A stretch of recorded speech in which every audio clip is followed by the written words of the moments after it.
Deepfake, duboke ili stvarne laži, uglavnom video materijal, su sadržaji koji predstavljaju nešto što se uopšte nije dogodilo i proizvedeni su zahvaljujući razvoju vještačke inteligencije.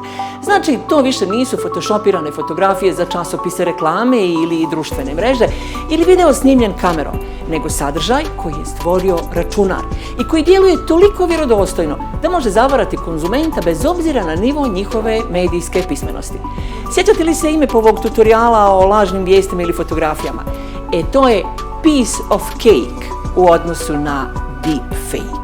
U slučaju deepfake-a riječ je o zloupotrebi tehnologije, a od 2018. godine, kada se pojavila aplikacija pod nazivom Face Up, koja omogućava mijenjanje lica na video snimkama, svi koji imaju računare i pristup internetu sada mogu da stvaraju lažne fotografije i lažne video zapise koji izgledaju sasvim realno.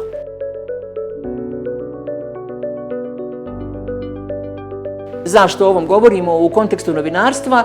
Vrlo jednostavno. Relativno nedavno su mediji u Maleziji i Brazilu zabilježili 2 slučaja u kojima su se političari branili od nalaza novinara istraživača tvrdnjama da su kompromitirajući video snimci zapravo deepfake.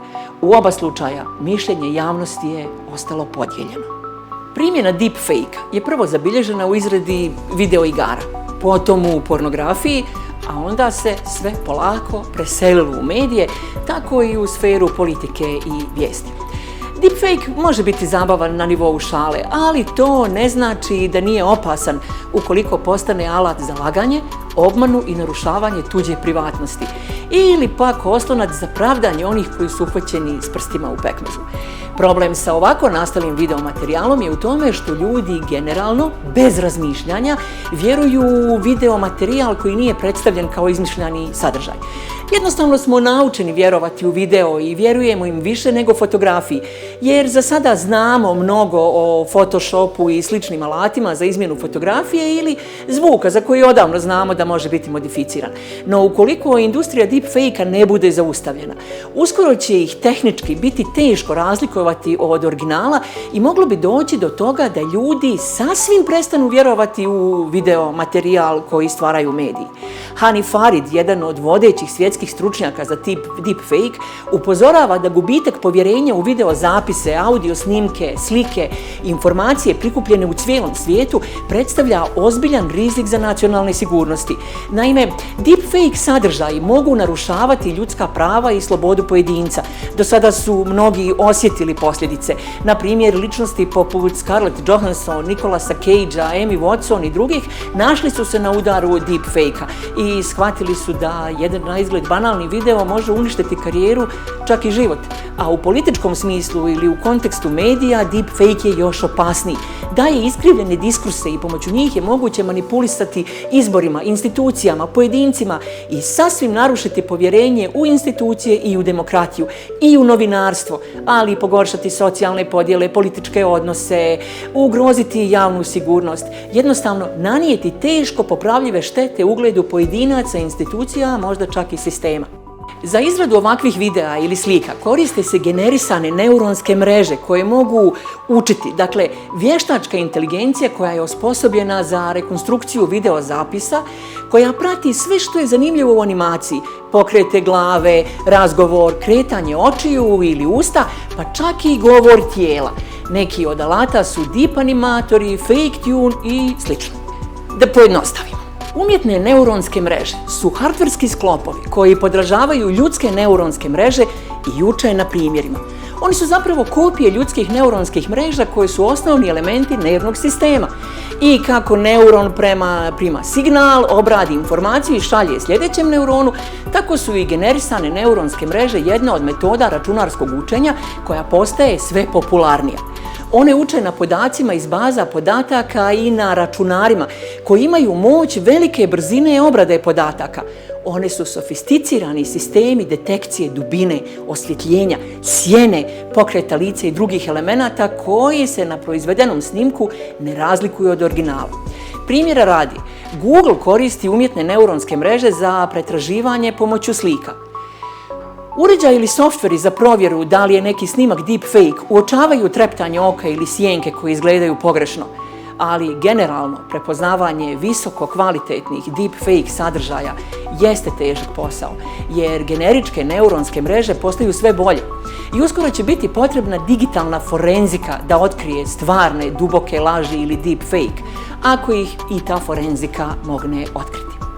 Na video je istini za volju moguće dodati i filtere koji onemogućavaju njihovu upotrebu za stvaranje deepfake-a, ali takva tehnološka rješenja dugoročno neće spriječiti širenje deepfake-a. Tehnologija za proizvodnju deepfake svakim danom napreduje. I nije problem napredak tehnologije, već njena zloupotreba. Deepfake bi lako mogle postati široka destruktivna politička i društvena sila. Stalni porast lažnih sadržaja doveo je do straha da ulazimo u svijet u kom istina dolazi dan kasnije i zbog toga je važno povećati svijest javnosti o mogućnostima i opasnostima koje donosi postojanje stvarnih laži, dubokih ili deepfake laži, jer je informisanost građana ključna za odbranu od širenja ovakvih oblika dezinformacija. Tako dolazimo do onih starih pravila. Niste dovoljno dobro informisani ako pratite samo jedan medij. Sve što ste vidjeli ili pročitali u jednom mediju ili na jednom portalu, potražite u još nekom mediju.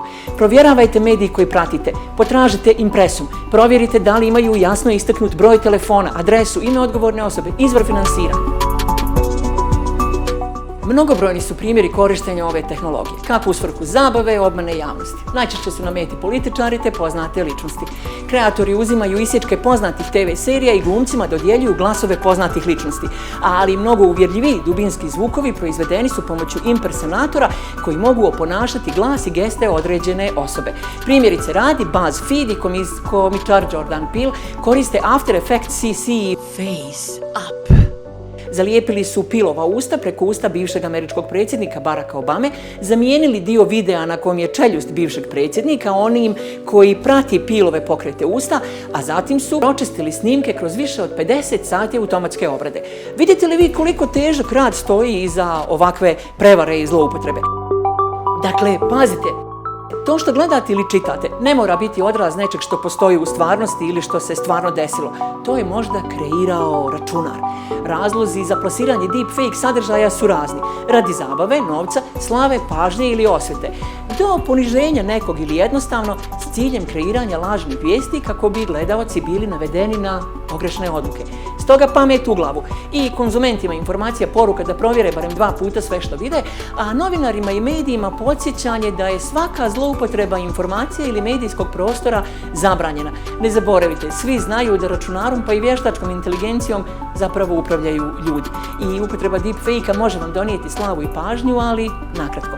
Ozbiljne posljedice u obliku tužbi, kazni i nepovjerenja vaših konzumenata zbog kojih postojite dolaze kasnije i mnogo su dalekosežniji. USAID program koji implementiraju Centar za promociju civilnog društva i Otvorena mreža.